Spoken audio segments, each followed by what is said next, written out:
It's a street close to us here at THV 11. I'm not even kidding. It's literally our street address.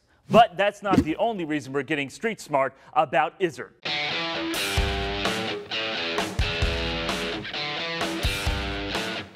George Izard was appointed as the second governor of the Arkansas Territory in 1825, and it was a mess.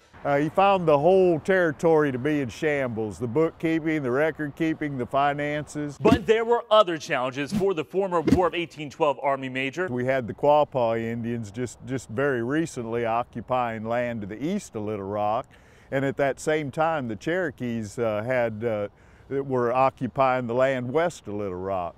Izard focused on several tasks. He occupied a lot of time with the Indian removal policies of that day.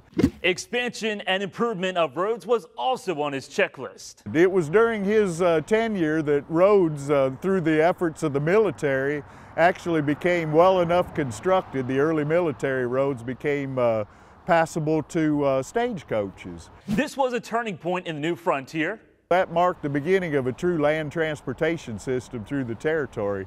Before that, most of it was on the rivers or horseback going through the wilds of Arkansas. Izard was seen as an aristocrat by the locals and didn't always fit in.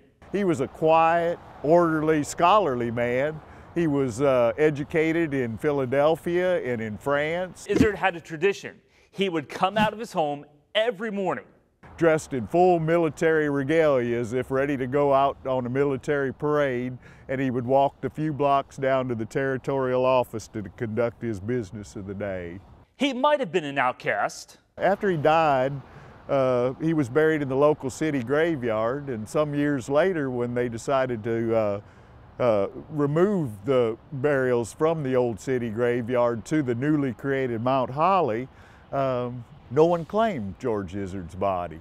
But one person that we've already covered was very impressed with his record, Chester Ashley. He had the body dug up and placed in his own family plot at Mount Holly.